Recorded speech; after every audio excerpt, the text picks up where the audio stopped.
Cek. Assalamualaikum warahmatullahi wabarakatuh. Bismillah, alhamdulillah, wassalatu wassalamu ala asrofil anbiya'i wal mursalin wa ala alihi wa sahbihi ajma'in wa mubtahana himmadaka wa msyur alaika wa rahmataka ya zal jalali wal ikram. Yang kami hormati Ustaz Al-Mukarram Ustaz Arif Prasetya Persik, para jemaah sekalian yang dirahmati Allah. Alhamdulillah pada kesempatan yang berbahagia ini kita kembali berkumpul di tempat yang mulia ini menjalankan sholat subuh berjamaah, dilanjutkan dengan kajian pekan ke-1 materi fikih, sekaligus juga kita tarahim Ramadan, mempersiapkan terkait dengan keilmuan yang berkaitan dengan puasa Ramadan. Mudah-mudahan kita senantiasa diberikan kesehatan, kemudian iman Islam, sehingga nanti pada saatnya menjelang bulan Ramadan kita bersiap dan bisa menjalankan sebuah aktivitas secara maksimal. Baik, selanjutnya kami persilakan kepada Ustaz Prasetya Persik untuk memaparkan materi. أعوذ بالله من الشيطان الرجيم بسم الله الرحمن الرحيم السلام عليكم ورحمة الله وبركاته الحمد لله رب العالمين الصلاة والسلام على رسوله سيد المرسلين رسول الله محمد صلى الله عليه وآله وصحبه وبارك وسلم وعلى آله وأصحابه أجمعين رب اشرح لي صدري ويسر لي أمري واحلل عقدة من لساني يفقهوا قولي اللهم انفعنا بما علمتنا وعلمنا ما ينفعنا وزدنا علوما تنفعنا في الدين والدنيا والآخرة. الفاتحة. أعوذ بالله من الشيطان الرجيم بسم الله الرحمن الرحيم الحمد لله رب العالمين الرحمن الرحيم مالك يوم الدين إياك نعبد وإياك نستعين اهدنا الصراط المستقيم صراط الذين أنعمت عليهم غير المغضوب عليهم ولا الضالين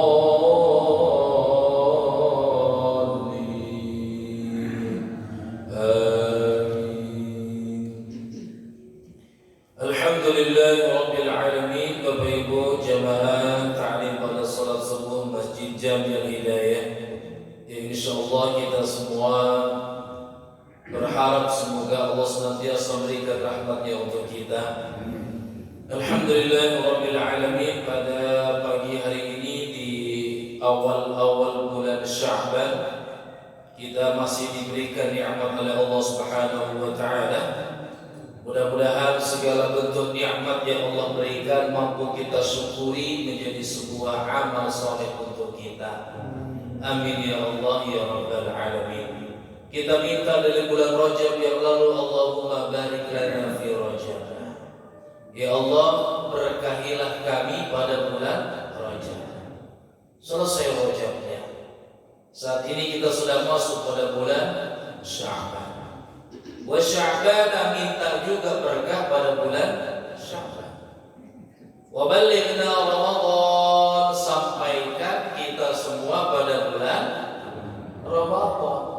Sebuah harapan, karena Ramadannya pasti tiba, kitanya nggak tahu. Berapa hari ini saya berturut-turut melihat orang wafat. Ya, Ramadannya pasti tiba, Pak. Ramadan pasti datang, Bu. Hanya kitanya, meskipun jarak sudah tidak sampai 30 hari, wallahu a'lam. Kalaupun disampaikan pada bulan Ramadan, kita mau apa? Karena Ramadan ini banyak yang ngarepin. Jangankan umat Islam, umat yang berbeda akidah dengan kita juga banyak yang pengen sampai bulan Ramadan. Mengapain? Dagang. Ya. Dagang apapun di bulan Ramadan pasti laku. Udah nyiapin dagang baju dari sekarang. Udah nyiapin dagang kue. Apa tuh namanya? Kue kering. Nastar dan teman-temannya. Ya. Sirup marjan itu baru keluar di TV itu. Ya. Artinya memang mereka yang memang komoditasnya keluarnya menjelang Ramadan atau nanti digunakan untuk hari raya Idul Fitri. Tapi apakah kita mau sama seperti itu, ingin sampai bulan Ramadan tetapi hanya mengharapkan sisi-sisi keduniawian? Rasul Shallallahu Alaihi Wasallam juga mengingatkan para sahabat, ya, mengingatkan para sahabat kalau sudah sampai di penghujung Sya'ban, Rasul itu pasti menyampaikan pada para sahabat tentang apa? Pentingnya mempersiapkan diri menghadapi Ramadan. Bapak Ibu, misalkan kita mau mengikuti pertandingan, perlombaan, kompetisi, kan nggak mungkin persiapan dadakan. Orang mau tinju itu ya, bapak-bapak yang suka nonton tinju, nggak mungkin kan tanpa persiapan. Latihan fisiknya luar biasa, meskipun nanti ujung-ujungnya mainnya hanya berapa ronde. Orang mau main bola latihannya, masya Allah, padahal main cuma 90 menit. Itu yang sifatnya non ibadah. Nah sekarang kita mau sampai bulan Ramadan, tetapi persiapan kita tidak maksimal. Hanya mempersiapkan badan saja, tanpa mempersiapkan ilmunya, juga tentunya menjadi sesuatu yang kurang. Ya, maka mari kita meniatkan diri. Masih ada sekitar berapa? Sekarang sudah masuk mau menjelang tanggal 3 di bulan Sya'ban ya. Artinya masih ada waktu 26 hari ya, kurang lebih untuk kita bisa memperbanyak persiapan kita menghadapi bulan Ramadan. Baik, insyaallah saya bacakan beberapa hadis dalam kitab Bulughul Maram, kitab hadis yang min adillatil ahkam, yang berkaitan dengan fikih, hadis-hadis yang berkaitan dengan fikih ya, dengan hukum-hukum syar'i, yang mana pembahasan ini tentang kitab Siyam, bab puasa. Bismillahirrahmanirrahim. An Abi Hurairah radhiyallahu anhu qala Rasulullah sallallahu alaihi wasallam, la taqaddamu Ramadhan bi shaumi yawmin wa la yawmayn illa rajulun kana yasumu shauman falyasumhu. Al-hadits muttafaqun alaih. Hadis ini dari jalur Abu Hurairah radhiyallahu anhu. Abu Hurairah ini Pak, ini masuk Islamnya telat. Beliau masuk Islamnya itu terlambat dari yang lain, tapi beliau paling banyak meriwayatkan hadis. Ini menjadi bukti kalau Allah ingin memberikan pemahaman pada seseorang, betul berarti man yuridillahu bihi khairan yafaqihu fid din. Ketika Allah menghendaki kebaikan pada diri seseorang, Allah mudahkan dia memahami urusan agama. Jadi nggak ada kata telat dalam belajar. Saya baru belajar Islam pas pensiun, alhamdulillah masih dikasih kesempatan untuk belajar. Ada yang beres pensiun ke masjid jauh, ke kolam mancing, diajak ke masjid tuh kan susah. Ya. Alhamdulillah baru mulai pensiun, baru mulai ngaji. Alhamdulillah. Ada Abu Hurairah yang masuk Islam yang terlambat, tapi Allah mudahkan. Beliau paling banyak meriwayatkan hadis. Dalam top 5 itu kan 5 peringkat pertama yang ribuan hadis diriwayatkan, beliau nomor 1, Pak. Ya. Padahal masuk Islamnya terlambat. Apa yang kita pahami dari Abu Hurairah yang kedua? Beliau punya nama sebelumnya. Nama zaman jahiliyahnya Abdus Syams. Abdul Syams. Ya. Dirubah oleh Rasulullah menjadi Abdul Rahman. Nah, dan jadi dalam Islam itu benar, tidak ada makna apalah arti sebuah nama. Nama itu penting. Ya, nama ini nanti masuk dalam hadis bab tentang akikah. Yudbahu yawma sabi'i, disembelih akikah pada hari yang ketujuh. Ya, karena akikah ini meskipun sunnah Pak, tapi urusannya panjang. Kalau anak ini wafat duluan ya, kelak dia menjadi pembela bagi orang tua yang mengakikahkan anaknya. Kalau anaknya nggak diakikahkan, banyak penjelasan dalam riwayat hadis yang menyebutkan anak ini nggak bisa menolong. Ya. Tapi gimana orang tua kita dulu yang kadang nggak paham? Beda urusan Pak. Orang yang tidak paham maka tidak ada hukum. Ya, ini bagi mereka yang sudah paham, tahu tapi meninggalkan. Kalau kita, orang tua kita dulu bisa jadi belum paham apa itu akikah. Di kampung bilangnya eka. Nggak tahu, kalau nggak tahu mah nggak ada hukum lah, nggak ada hukumnya. Kecuali sudah jelas-jelas tahu, tapi kemudian nggak mau tahu. Ya, pokoknya tahunya budaya. Pokoknya 4 bulanan, 7 bulanan. Udah kalau akikahnya nggak tahu. Beda kalau memang nggak tahu. Kalau bagi kita sudah tahu, sampaikan pada anak-anaknya, sampaikan pada mantunya. Sekarang nyiapin bukan hanya untuk lahiran saja. Setelah lahir diakikahkan. Karena murtahanun dia akan tergadai. Yudbahu yawma sabi'i, disembelih pada hari ketujuhnya. Wa yuhlaqu, digundul, wa yusamma, dan diberikan nama. Itu perintah Rasul Pak. Ngasih nama tentunya dengan nama yang baik. Ya, ini menjadi Abdul Rahman, tapi nanti menjadi Abu Hurairah itu kunyah, julukan. Saking sayangnya beliau sama hir, sama kucing, maka beliau sampai diabadikan menjadi bapaknya kucing, dalam arti orang yang sangat sayang pada kucing. La taqaddamu Ramadhana bi shaumi yaumin wala yaumin wala yaumain. Jangan memulai bulan Ramadan dengan menyengajakan berpuasa 1 hari atau 2 hari sebelumnya. Jadi misalkan ya, kalau teman-teman Muhammadiyah sudah mengeluarkan ya maklumat bahwasannya bulan Ramadan itu mulai pada tanggal 2 ya. Kalau Muhammadiyah sudah mengeluarkan tanggal 2 berarti hari Sabtu atau Ahadnya? Minggu ya? Minggunya, hari Ahadnya. Itu sudah berpuasa. Maka jangan menyengajakan hari Sabtu, Jumat atau Sabtu atau Jumat Sabtu sengaja berpuasa sebagai membuka Ramadan. Tidak boleh ternyata. Illa rajulun kana yasumu shauman falyasumhu. Kecuali orang yang memang sudah terbiasa berpuasa. Contoh puasa Daud, jatuhnya pada hari Sabtu, boleh. Contoh puasa Daud, jatuhnya hari Jumat saja, karena seharusnya Jumat itu kan tidak boleh puasa sendiri. Dia harus disambungkan dengan 1 hari sebelumnya atau 1 hari setelahnya. Tapi kalau Daud boleh. Nah, berarti nanti sikap ini ketika misalkan teman-teman Muhammadiyah sudah menyatakan bahwa hari Ahad itu berpuasa.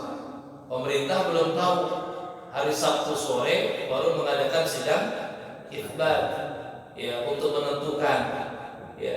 Karena menentukan ini wajib bagi mereka nanti yang melihatnya, tapi ketika pendukung lain belum menyatakan nampak, yang lain tidak berpuasa juga boleh. Saya lanjutkan dulu hadis ini, kita jelaskan bersamaan dulu. Wa an Ibnu Abbas radhiyallahu anhuma, dari Ibnu Abbas radhiyallahu anhuma, anna a'rabiyyan jaa ila Nabi sallallahu alaihi wasallam. Ada orang dusun, orang Badui, ya Arab dusun, ya Arab pedalaman datang kepada Nabi Muhammad sallallahu alaihi wasallam. Faqala, maka beliau orang ini menyatakan, inni ra'aitul hilal, aku melihat hilal. Aku melihat hilal. Faqala atashhadu an la ilaha illallah, maka Rasul mengambil sumpah. Apakah aku bersaksi bahwa tidak ada Tuhan selain Allah? Qala na'am. Iya, aku bersaksi.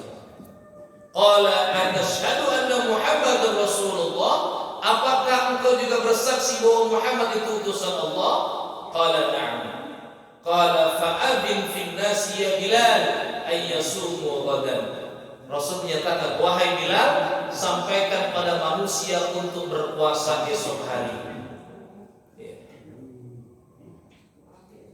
Jadi Rasul itu bisa hanya cukup mengambil sumpah dari satu orang yang melihat.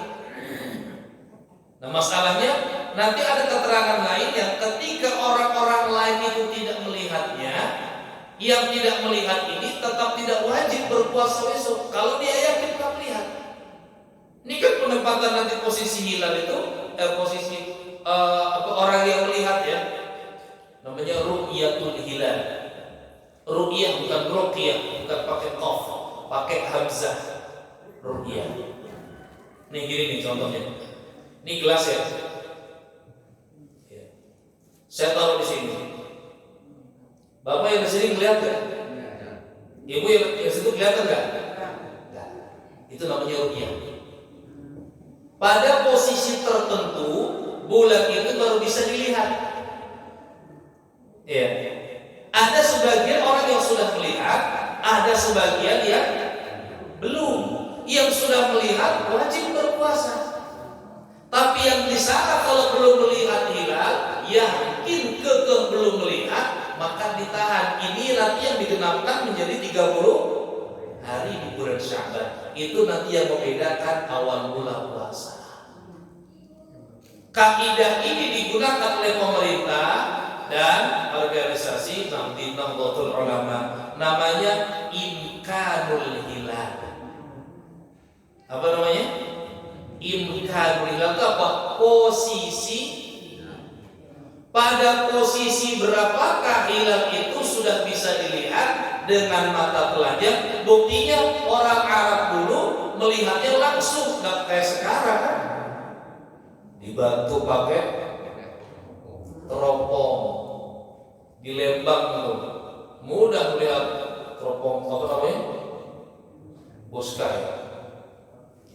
Dan ini orang-orang yang paham Bapak Ibu. Ditaruh di pinggir laut, di mana di mereka melihat. Nanti hari Sabtu itu imkanul hilal itu posisi hilal sudah nampak. Dan ulama menyepakati dia di atas 4 derajat. Tapi teman-teman Muhammadiyah kenapa sudah menentukan? Karena pakainya wujudul hilal, bukan imkan, tapi keadaan hilalnya. Oh, Pak yang di sana, yakin nggak gelasnya ada di sini? Yakin nggak? Kelihatan nggak? Enggak kan? Tapi Bapak Ibu yakin nggak ada gelas di sini? Yakin kan? Keyakinan itu disebut dengan wujudul hilal. Posisinya ada, tapi tidak kelihatan. Tapi kalau udah dihitung-hitung sudah ada, gitu kan? Bapak Ibu yakin gelasnya ada di sini, ya? Kelihatan saya pindahin. Tapi setelah sampai di sini kelihatan nggak? Tidak. Ya. Tidak nampak dia. Tidak nampak itu bukan berarti tidak ada kan? Wujud ada, tetapi belum nampak. Secara hitung-hitungan dia sudah masuk. Makanya kalau teman-teman Muhammadiyah mau tahun berapapun sudah bisa dia lihat. Kenapa? Dilihatnya dari sisi astronomi, ilmu hisab. Dalam hitungan tertentu sudah masuk di atas 0 derajat, maka sudah mulai dikatakan 1 Ramadan. Nah, sikap kita bagaimana? Silahkan, ibadah itu kembali kepada bagaimana kenyamanan kita dalam menerima ibadah. Mengikuti pemerintah, silahkan. Wah, saya selama ini belajarnya dengan guru-guru Muhammadiyah, ikuti itu silakan.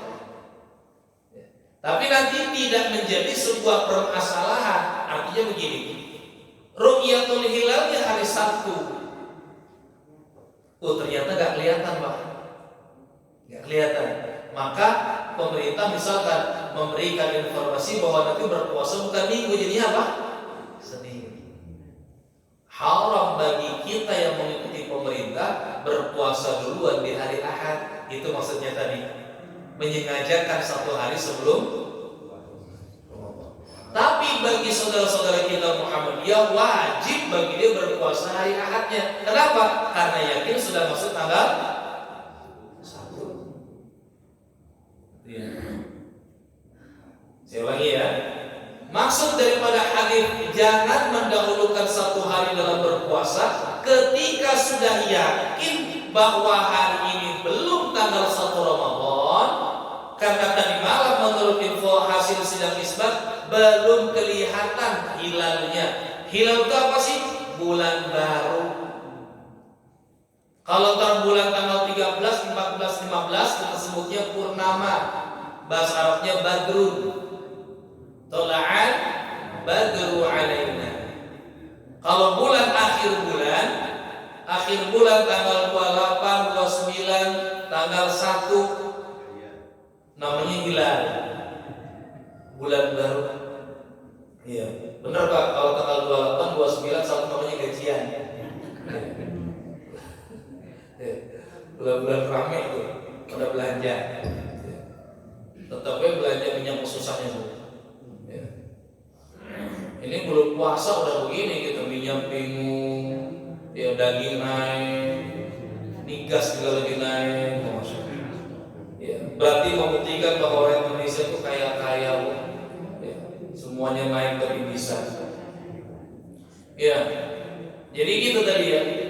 Yang kita hasil sidang isbat tadi malam belum nampak, maka bulan Sya'bannya digenapkan 30 hari. Hari ini masih tanggal 30 Sya'ban. Haram bagi yang mengikuti pemerintah menyengajakan berpuasa hari ini, meskipun puasa sunnah.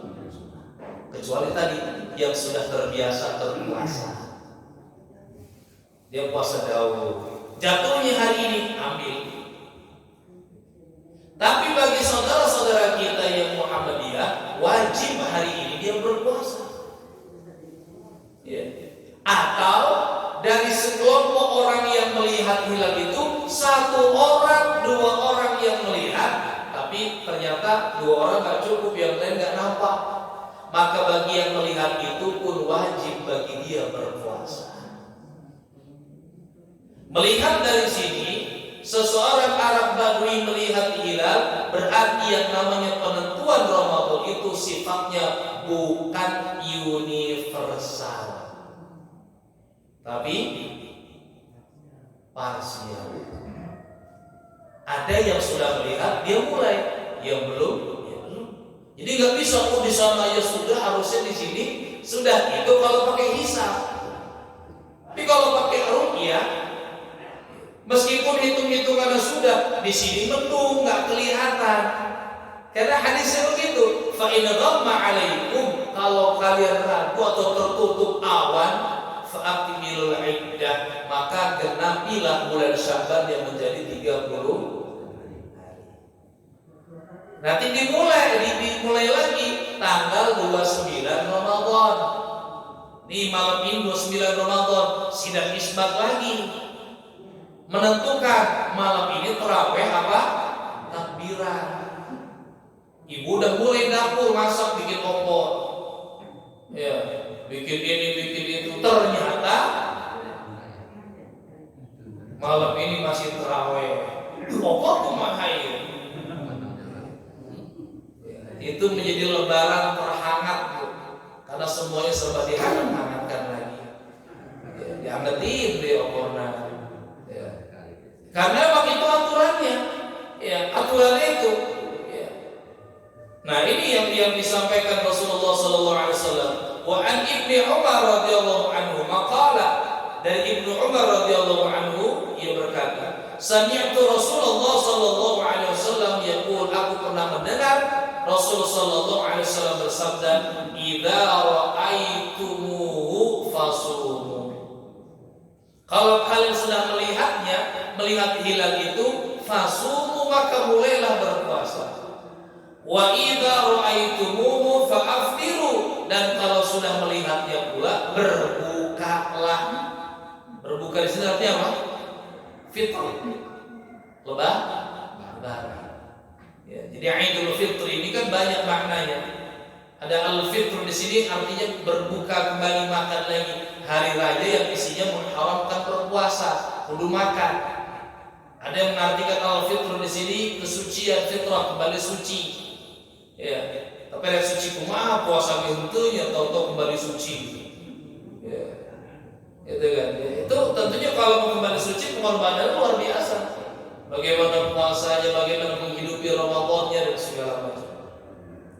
Fa in ghumma 'alaikum, kalau misalkan apa? Ghumma, kalian terhalang ya. Faqduru lahu, maka faqdur itu apa namanya? Qadar itu perkirakan ya. Penetapan bahwasannya Sya'bannya digenapkan menjadi 30 hari. Ya.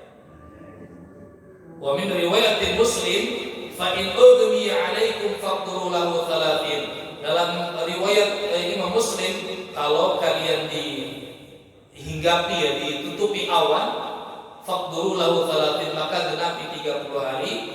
Walil Bukhari, kalau dalam riwayat Bukhari, fa akmilul iddata 30, maka sempurnakanlah hitungan bulan Sya'ban itu menjadi 30 hari. Jadi udah enggak ada yang ribut. Semuanya berdasarkan ilmu.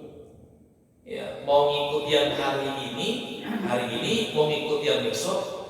Lebaran juga begitu. Kalau Ramadan sudah ditentukan, pasti sepaket. Muhammadiyah sudah menentukan lebarannya tanggal sekian. Gitu kan? Nah, nanti pemerintah belum. Tanggal 29 Ramadan baru mengadakan sidang isbat. Oh, ternyata nggak sama, nggak kelihatan juga. Maka malam ini masih terawih, lanjut terawih. Maka bagi teman-teman Muhammadiyah, besok haram berpuasa. Kenapa? Sudah yakin tanggal 1 Syawal. Tapi yang mengikuti pemerintah, besok wajib berpuasa. Yang nggak boleh, Ramadan bolehnya ngikut yang pemerintah, Lebaran yang ngikut Muhammadiyah. Betul mau puasa 29 hari, 28 hari jadinya. Ya, ini ya. Jadi apa? Ngikut yang mana? Ini nanti sebetulnya Bapak Ibu dalam fikih nanti disebut dengan madhab. Kecondongan dan kecenderungan seseorang lebih memilih yang mana? Kan begitu. Dan semuanya benar. Takbiratul ihram mana yang benar? Allahu Akbar, menempel di telinga. Ada yang sampai sini saja, ada yang begini. Semua berdasarkan riwayat. Benar semua. Bismillahirrahmanirrahim. Alhamdulillahirabbil alamin. Bismillahirrahmanirrahim. Alhamdulillahirabbil alamin. Atau tidak pakai bismillah sama sekali. Alhamdulillahirabbil alamin. Semuanya benar. Tapi pertanyaannya, kita lebih cenderung yang mana? Lebih condong yang mana? Saya mah diajarin dari kecil tetap mau sholat ke bismillahnya dijaharkan, lanjutkan. Saya dari kecil diajarkan bismillah disirkan, lanjutkan. Semuanya selama berlandaskan dengan ilmu. Ya, itu bahasan pertama. Sehingga orang yang melihat hilal itu tidak boleh sembarangan, karena dia menentukan hukum ibadah orang banyak. Ya, disumpah itu orang yang melihat hilal, disumpah. Ya. Jadi sifat yang parsial inilah nanti yang menjadikan orang yang sudah melihatnya itu wajib berpuasa, orang yang belum melihatnya maka dia tidak berpuasa. Ini pembahasan tentang awal Ramadan. Kemudian nanti perbedaan antara puasa Ramadan dengan puasa sunnah yang lainnya. An Hafsah ummul mukminin, dari Sayyidah Hafsah istri Rasulullah sallallahu alaihi wasallam. An Nabi sallallahu alaihi wasallam, dari Nabi Muhammad sallallahu alaihi wasallam. Man lam yubayyit as-siyama qabla al-fajr fala siyama lahu. Siapa yang belum menguatkan niatnya, yubayyit, memalamkan niatnya. Bayyata yubayyit ini tabit ini melakukan sesuatu pada malam hari. Jadi memang puasa Ramadan ini, makanya kenapa biasanya orang habis tarawih kan langsung nawaitu shaumal qadin an adai fardhi syahri Ramadan hadhihi sanati lillahi ta'ala. Yang menjadi permasalahan adalah itu tetap yang disebut dengan talafuz niat. Niatnya betul dalam hati. Yakinkan bahwa orang ini, bahwa kita besok akan mulai berpuasa. Harus diniatkan. Ya. Bahkan disampaikan di sini, man lam yubayyiti siyama qabla al-fajri, siapa yang belum menetapkan niat sebelum datangnya fajar, fala siyama lahu, maka enggak dianggap dia berpuasa. Berbeda dengan apa? Dengan puasa sunnah. An Aisyah radhiyallahu anha qalat, dari Aisyah radhiyallahu anha ummul mukminin istri Rasulullah sallallahu alaihi wasallam. Dakhala alayya Nabi sallallahu alaihi wasallam dzata yaumin. Satu ketika Rasulullah itu masuk ke rumahku. Faqal, maka beliau bertanya, hal indakum syai', punya sesuatu enggak? Ya. Istilahnya kalau buka tudung saji, ada gorengan enggak? Ya, di orang mau gorengan itu enggak bisa, kurang bisa lepas kita ya. Ya. Pasti kalau buka puasa yang dicari apa? Mie glosor, mie sorodot pakai sambal kacang dan gorengan bala-bala. Wah, masih susah ngehindarin tuh. Ya. Masih laku itu ya. Ya mie sorodot kan ada rata-rata ya, meskipun tiap hari dijual di pasar, cuman kan tetap aja dimakannya pas 1 tahun sekali. Kalau lagi nggak buka puasa kayaknya kurang enak makan mie sorodot itu. Gitu. Padahal tiap hari dijual, Pak. Ada di pasar tiap hari. Cuma namanya nggak puasa kan kita beli. Iya, mie sorodot itu. Kenapa ada mie sorodot itu? Licin ya. Sorodotan. Qulna, maka kami istri Rasul menyatakan, lahu, kami nggak punya apa-apa. Qala fa inni idzan shaim. Kalau gitu saya puasa hari ini. Kalau puasa sunnah bisa diniatkan di tengah hari selama dia belum makan apa-apa. Ibu, bapak sampai jam 8 belum ketemu kopi, belum ketemu nasi. Ini beneran ya, belum ketemu nasi. Bukan kayak orang Bogor, jam 10 belum ketemu nasi, dibilang belum sarapan. Padahal udah ketemu buras, udah ketemu bubur, tetap bisa sarapan. Belum ketemu nasi. Ntar kalau bubur di sambungan baru dia sarapan. Dia belum ketemu apa-apa, bisa langsung meniatkan diri, saya berpuasa hari ini. Itu boleh. Tapi kalau puasa Ramadan tidak bisa. Ya. Maka minimal saat sahur itulah diniatkan. Dan maka sebisa mungkin kita itu bangun untuk melaksanakan ambil sahur. Wah, saya mau kuat gak sahur ge? Bukan kok, Pak. Bukan masalah kuat gak kuat ya masalah sahur ya.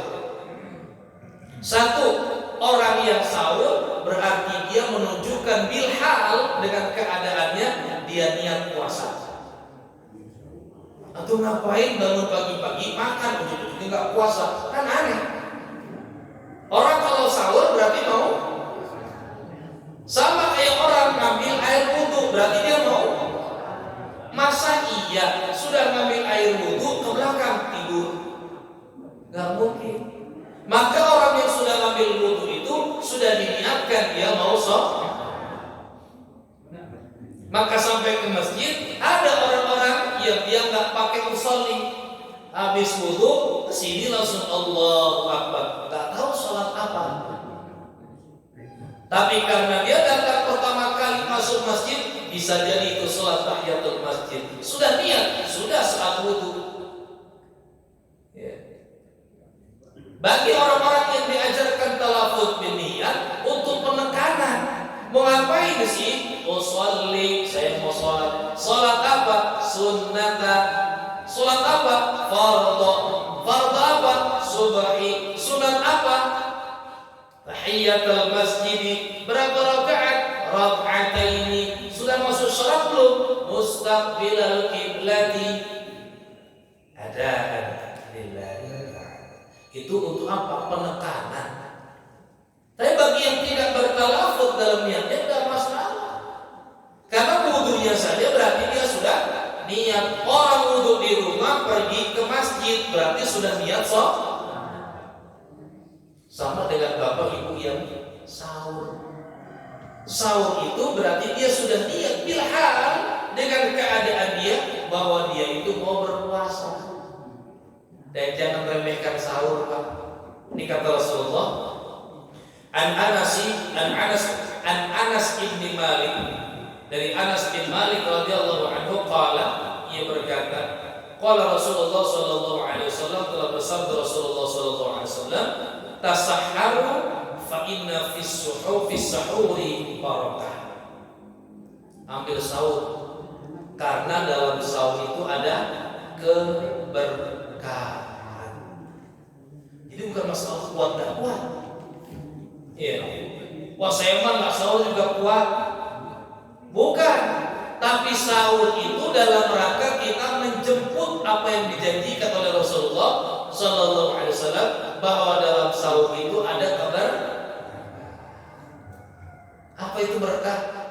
Ziyadatul khair, bertambah kebaikan. Apa itu berkah? An-numu wa ziyadah, tumbuh dan berkembang.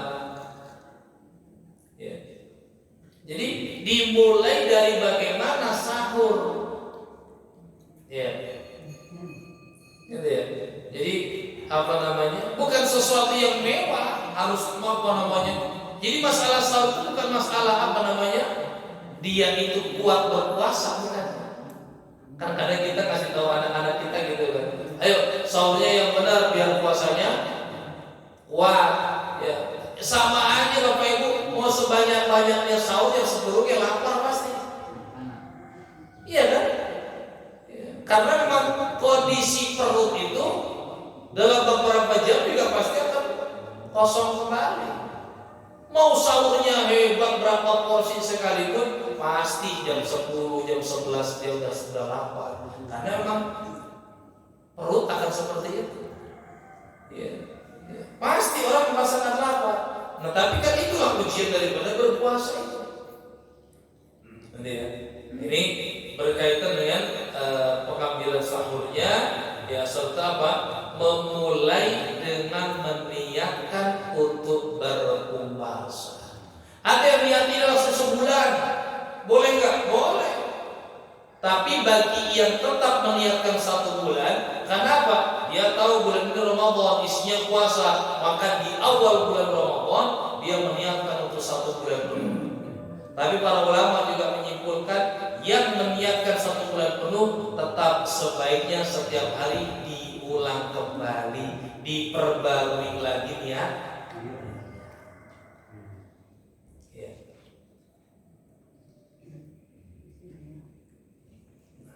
Hal-hal yang nantinya dapat apa namanya mengurangi bahkan menghilangkan pahala puasa. Jadi Bapak Ibu ada tentang apa? Bab ibtali sihhati siyam, bab batalnya sah puasa. Ada bab ibtali thawabis syiyam, batalnya pahala puasa. Kalau batalnya sah puasa mah kelihatan Bapak Ibu. Ibu-ibu yang haid. Ini kemarin ramai, saya dapat WA, Ustaz mohon pencerahan. Ini ada pengajian, Ustaznya bikin ramai. Katanya orang yang haid itu tetap harus puasa. Saya bilang emang benar, tapi mungkin salah menyampaikannya. Itu bukan harus, adabnya, sunnahnya. Begitu ibu-ibu perempuan itu jam berapa, misalkan jam 9 pagi, mau pipis, mau mandi, ngelihat ternyata keluar darah kan, wajib bagi dia langsung berpuasa, jangan disegerakan. Mau mandi ngelihat darah, pakai anduk dulu, pakai baju dulu, keluar, buka dulu. Tapi adabnya setelah itu sebisa mungkin tetap menahan diri sampai maghrib. Ini sunnah. Jadi bukan harus tuh. Bisa jadi salah disampaikan. Memang seperti itu, saya bilang memang seperti itu adabnya. Hari pertama dia batal, jam berapapun wajib buka, segerakan bukanya.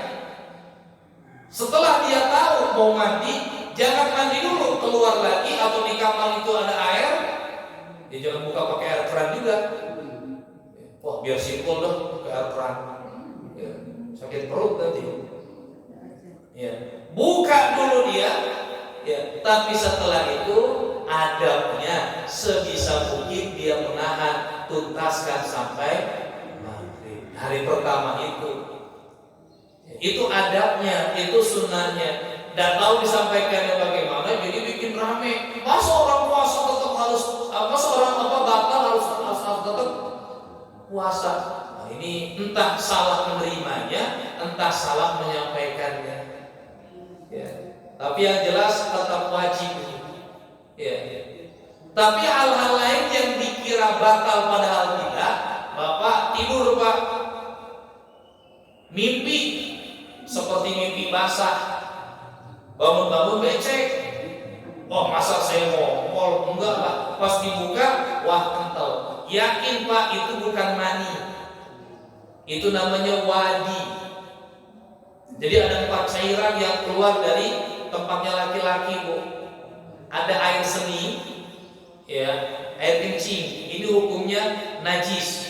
Bahkan hati-hati dengan atharul baul, sisa air kencingnya saja bahaya. Di mana sisa air kencingnya? Di penghujung kencing. Maka usahakan kencing itu sambil istibrom. Apa istibrom? Dipegang. Bukan ini yang dipegang ya, ini nyontohin saya ya. Kayak habis istibis pegang ininya. Nah, maksudnya dipegang, diurut sambil aham. Maaf ya Bu, bukan jorok Bu, ajarkan sama cucu laki-lakinya. Anak-anak saya sampai yang sekarang umurnya 3 tahun sudah begitu kalau kencing. Jongkok, pegang sambil diurutkan. Aham. Itu istibromnya berdaham. Dia keluar Bu, cerut. Tapi setetesnya itu yang justru bahaya. Iya. Hati-hati kencing, jangan sampai banjuran, guyuran gayung kita najisnya kemana-mana. Ini apalagi yang kencingnya kadang di pinggir pintu mobil, di pohon-pohon, asal ada pohon, halangan pintu mobil. Begitu kencing selesai, langsung masukin lep aja udah. Itu ada yang netes tuh. Justru itu yang dulu menjadi penyebab orang yang dilihat oleh Rasul, didengar oleh Rasul bahwa orang ini sedang disiksa. 2 orang ahli kubur yang disiksa, satu min atharil baul, karena sisa air kencing, sisa. Coba. Ini kan hebatnya Islam nih Pak. Sampai urusan sisa air kencing perhatikan. Coba. Yang kedua karena namimah, ngadu domba. Memanas di sini, memanas di situ. Ayo pasti ada tepuk tangan. Ya. Ini hati-hati masalah kencing. Ya. Istibrom. Begitu kita yakin lupa istibrom, pas habis basuh, kok kayak truk keluar lagi, ganti pakaiannya, cuci kembali kemaluannya, sempurnakan istinjanya. Bahkan dalam Fathul Mu'in dibahas, boleh nggak membasuh pakai air yang ada di ember? Ini kan saking hati-hatinya ulama, karena istinja itu kan harus air yang suci dan mensucikan. Khawatir air di ember ini mustahmal, terus sampai ke situ dibahasnya para ulama. Saya sendiri sampai sekarang Pak, kalau membersihkan nggak pernah saya pakai air dari ember. Saya lebih mengutamakan air mengalir, karena khawatir tadi air ini bekas mandi, sisa ada cebrakan dan segala macam, khawatir mustahmal. Lebih baik langsung dari keran ambil di gayung baju. Ya. Itu air yang pertama. Air yang kedua namanya madhi. Ini air yang keluar sesaat setelah orang ini terangsang. Maka nanti ada hadis yang ada ini juga, bagaimana terkait orang yang mencumbu istrinya dalam keadaan berpuasa. Nanti hal-hal apa saja yang dapat membatalkan pahala puasa atau membatalkan sahnya. Jadi kalau bapak mendekati istri, keluar sesuatu, itu bukan mani, dia madi, hukumnya najis. Jangan dipakai sholat. Jadi kalau mendekati istri jangan pakai samping, jangan pakai sarung, jangan pakai gamis, diisi bocor. Yang ketiga namanya wadi. Wadi ini cirinya mirip seperti mani cairannya ya. Kalau madi ini dia nggak banyak, sedikit tapi najis. Kalau wadi agak banyak kayak mani, tapi dia keluarnya karena tertentu, kedinginan, kecapean, kemudian habis tidur, bangun-bangun becek, besar kemungkinan dia wadi. Ini nggak batalin puasa Pak. Jadi kayak misalkan bapak tidur siang, bangun-bangun becek, waduh, batal saya. Enggak. Bahkan kalaupun pada akhirnya mimpi, lain masa aki-aki mimpi basahnya. Ya mimpi apa tiba-tiba keluar tidak membatalkan. Yang keempat baru namanya mani.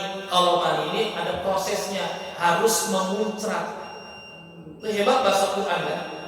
Min maniyin yumna. Gak mungkin keluar mani kalau tidak ada muncratan. Tapi justru mani ini tidak najis. Nah maka saya sebagai penutup ya, bapak dan ibu yang bapak dan ibu yang misalkan ada pertanyaan begini, bagaimana puasanya orang-orang yang sebelum sahur berhubungan badan? Ya. Jadi masih menyempatkan sebelum sahur atau setelah sahur kemudian berhubungan badan. Tiba-tiba azan subuh, bagaimana puasanya? Tidak batal. Tidak ada urusan apa puasa dengan tidak sucinya badan kita. Ya. Tapi tetap lagi kita kudu mandi. Kenapa? Mau sholat subuh. Mandinya karena sholat subuhnya, bukan karena puasanya. Ayo Pak, buru Pak, udah mau subuh, Pak belum mandi, puasa kita gimana? Tidak masalah.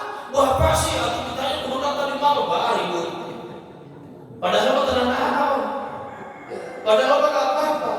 Asal sebelum subuh. Kalau setelah subuh beda lagi urusannya. Harus berpuasa 2 bulan berturut-turut. Ya Allah, gimana 2 bulan sampai ini batal ya? Gak kuat sebenarnya pengantin anyar. Ya, gimana 2 bulan berturut-turut lagi? Ya, kayak minum obat paru, gak boleh keselang sehari Pak, ulangi lagi. Ya begitu namanya mutatabi'ain. Ya Allah 2 bulan ya, wah gagal ya.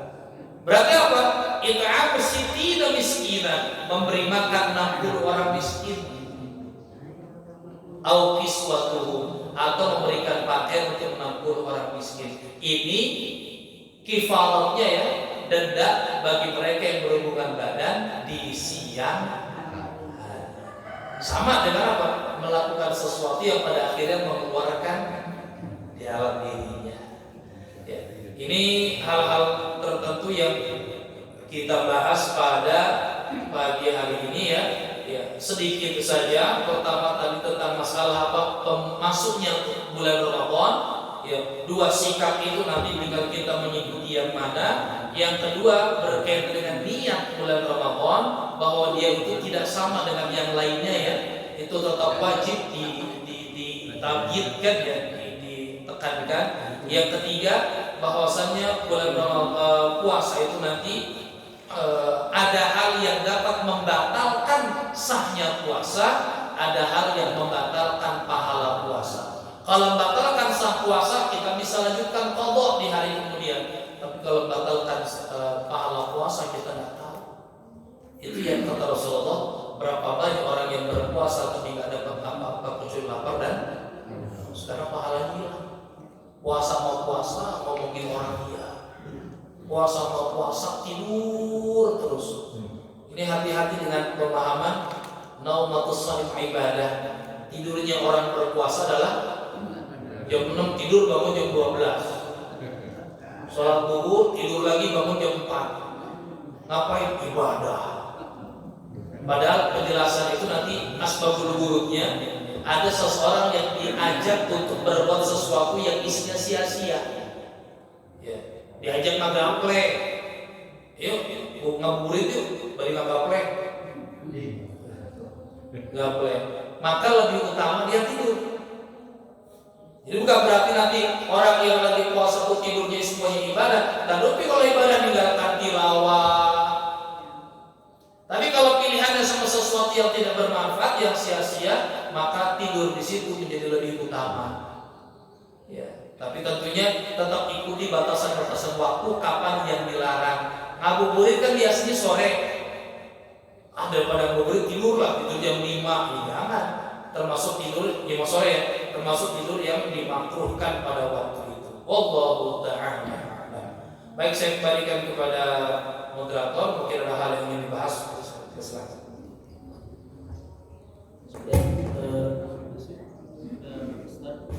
Penjelasan terkait dengan persiapan jalan bulan suci Ramadan. Kami persilakan kepada para jemaah yang silakan. Assalamualaikum. Waalaikumsalam warahmatullahi wabarakatuh. Maaf, ada dua pertanyaan. Yang pertama, apakah cukup setelah kita melaksanakan tarawih langsung dipimpin oleh imam bahwa itu semua wajib dan sebagainya? Apakah itu cukup? Sedangkan di dalam fikih dikatakan wa mahruha al-qalbu. Yang kedua, masalah niat. Tadi bisa mengatakan bahwa habis wudhu kita mau sholat, itu Allahu Akbar. Sedangkan yang disebut niat, an-niyatu qasmu syai'in muqtaronan bifi'lihi. Nah seperti itu. Hanya itu saja. Terima kasih. Baik, bismillahirrahmanirrahim. Yang pertama, ada nanti yang disebut dengan al-urf atau al-adah dalam kaidah ushul fiqh.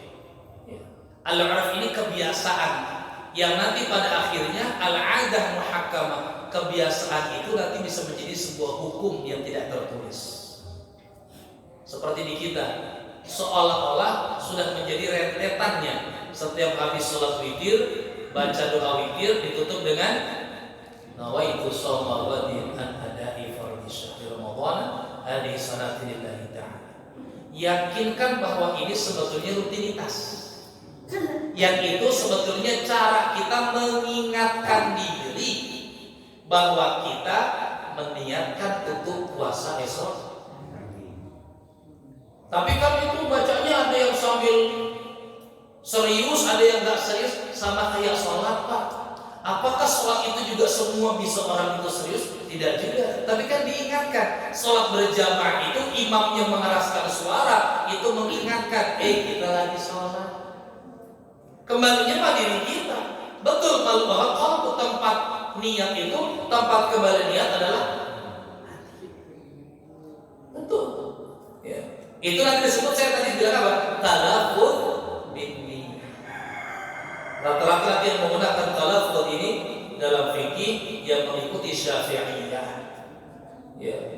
Mazhab Syafi'i banyaknya menekankan niat itu ditalafuzkan agar sinkron antara lisan dan qalb. Ya. Karena tidak hanya hatinya saja yang meniatkan, tapi nanti secara lisannya tidak menyampaikan. Jadi itu mengingatkan saja. Kalau dirasa cukup dan dia sudah mengucapkan cukup, ya. Tapi ketika misalkan ini kan yang menjadi masalah itu kadang itu sudah menjadi rutinitas. Padahal rutinitas itu bisa jadi nanti dia serius mengambilnya sebagai sebuah niat atau diucapkan saja. Maka tadi saya sudah contohkannya seperti sholat. Banyak orang yang masih sholat itu melakukan gerakan sholat dan membaca bacaan sholat, tapi belum sholat secara seutuhnya. Dia tidak paham yang dia baca, tapi diingatkan terus kan bahwa dia dalam keadaan sholat. Itu mengingatkan. Ya. Ketika dibacakan dipandu oleh imam, nawaitu shoma ghadin an adai fardhi syahr Ramadan hadhihi sunnati lillahi ta'ala. Yang kedua, betul yang namanya an-niyat qasdus syai', memaksudkan sesuatu. Muqtaranan ay muqtarinan bil fi'li, yang dilanjutkan penyesuaiannya dengan perbuatannya. Ya. Makanya tadi sahur itu orang sudah berbuat sesuatu, maka di situ sudah qasdus syai' di situ, meniatkan sesuatu. Ya. Meskipun tadi dia masih niatnya bil hal, dengan keadaan. Ya. Tetap kembalinya ya dia itu diharapkan meniatkan. Tapi sebagian dari ulama kayak misalkan ini Pak, kalau di Syafi'iyah kan wajib menyembelih hewan itu dengan mengucapkan Bismillahirrahmanirrahim. Tapi nanti mazhab Hanafi tidak, karena umat Islam itu udah yakin tuh muslim tidak mengucapkan Bismillahirrahmanirrahim, yakin dia seorang muslim yang terus-terusan dia mengucapkan Bismillah atau Allahu Akbar. Nah, tinggal kembalinya kepada kita. Nah, saya enggak selama ini nyembelih buat akikah, ya enggak pernah tidak saya lafuzkan. Pasti saya kencangkan.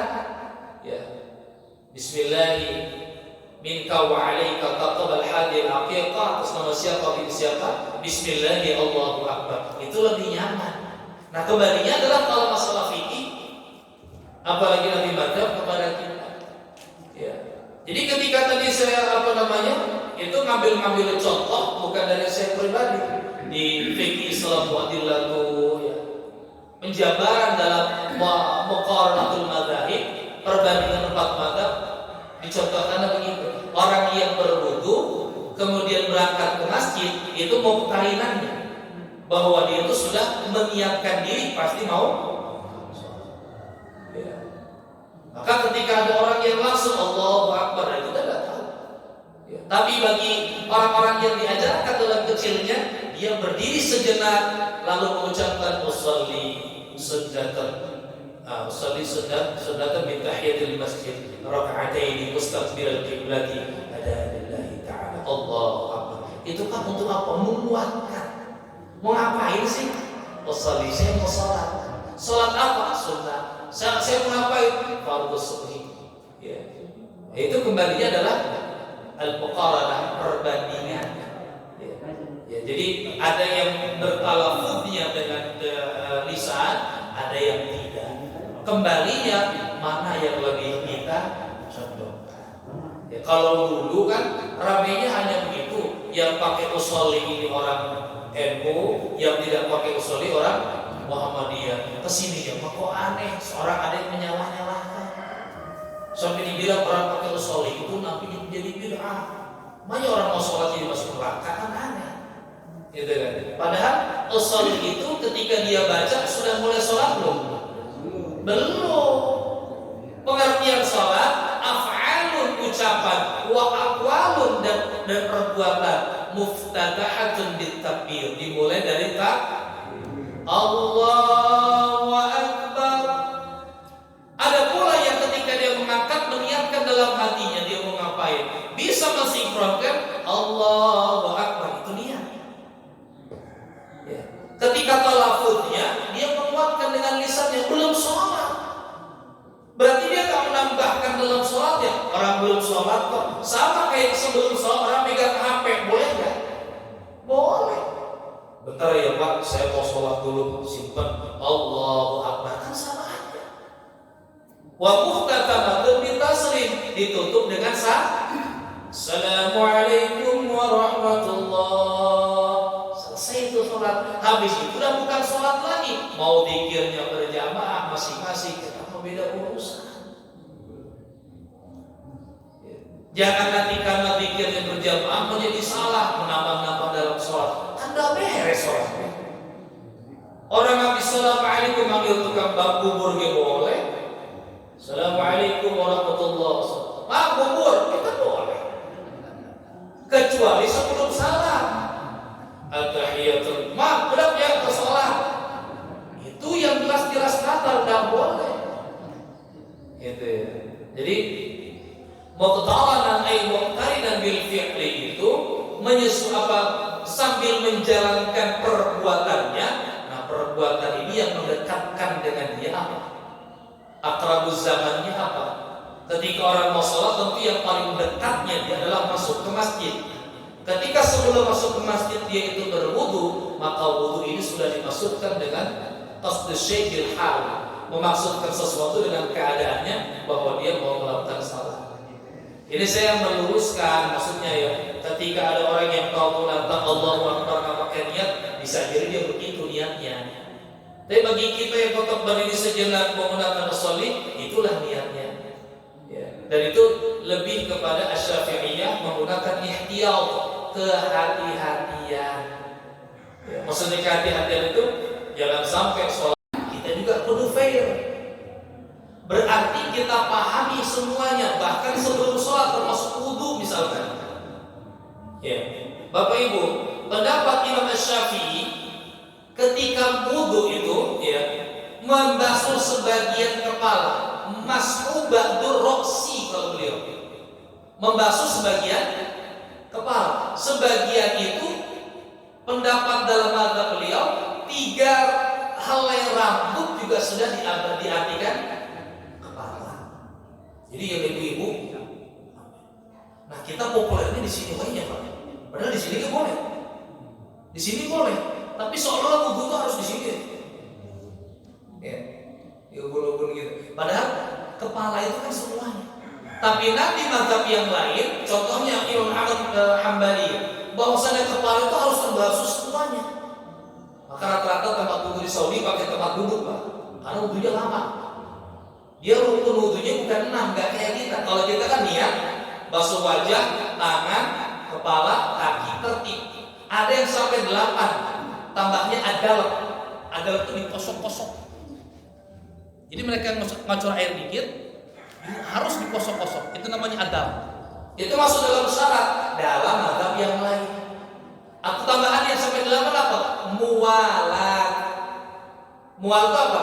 Tidak diganggu dengan aktivitas lain, berbicara atau apa. Nah, jadi kalaupun kita mau mencampurkan yang lainnya, kita juga harus paham.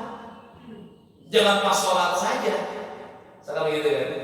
Ya. Maka wudhunya juga begitu. Apa nih? Ya, kita selama ini kan dari kecil sampai sekarang tahunya rukun wudhu 6 kan? Tapi Imam Malik menyatakan 7, Imam Hambali menyatakan 8. Ya, jadi kalau mau kita misalkan ikutin sholatnya tidak pakai Bismillah, berarti selain Imam Syafi'i, tapi wudhunya pakai Asy-Syafi'i. Berarti kan kita sebetulnya belum paham tentang mazhab, baru mengikuti kepada kebiasaan dan yang simpel aja deh, kan begitu ya.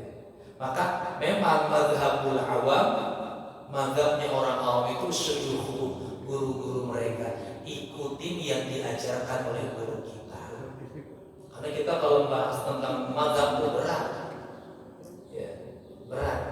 Ya. Kalau dalam sholat kan nanti mulai dari masalah niat, yang talafut niat atau tidak, masalah takbiratul ihram, bahkan masalah penggantian lafaz Allahu Akbar Itu nanti ada dibahas dalam Bidayatul Mujtahid.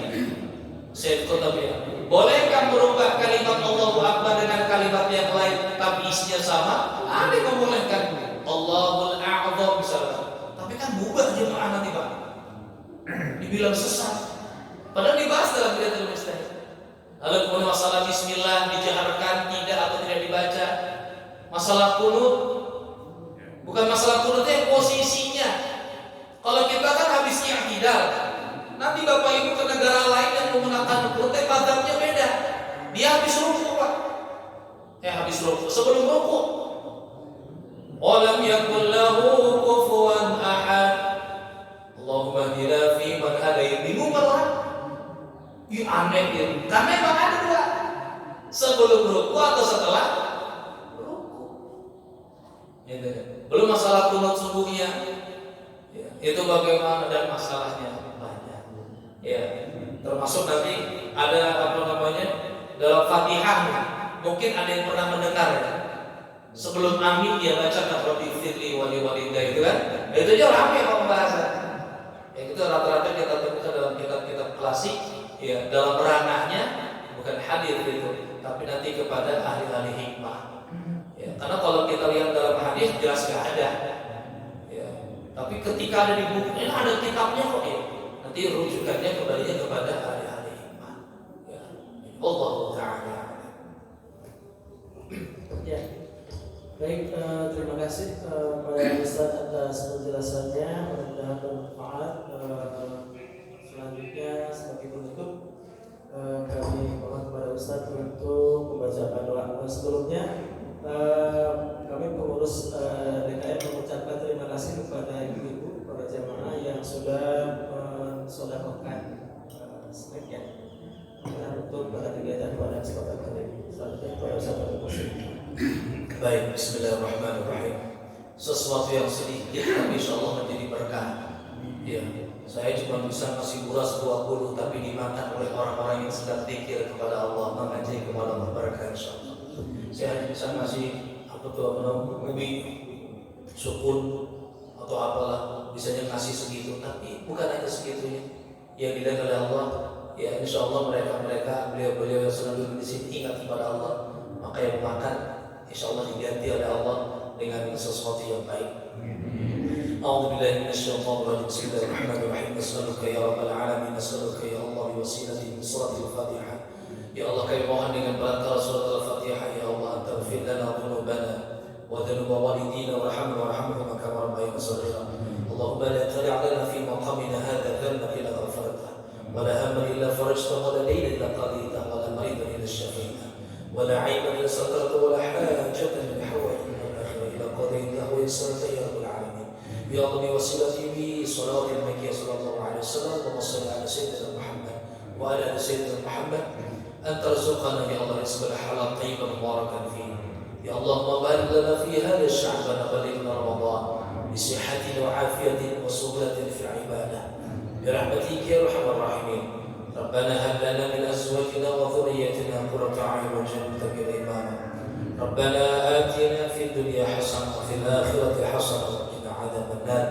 وادخلنا الجنة مع الأبرار العزيز يا غفار يا رب العالمين وصلى الله على نبينا محمد صلى الله عليه وسلم سبحان ربك رب العزة عما يصفون وسلام على المرسلين والحمد لله رب العالمين بارك الله لكم في القرآن العظيم سبحانك اللهم وبحمدك أشهد أن لا إله إلا أنت أستغفرك وأتوب إليك والحمد لله رب العالمين السلام عليكم ورحمة الله وبركاته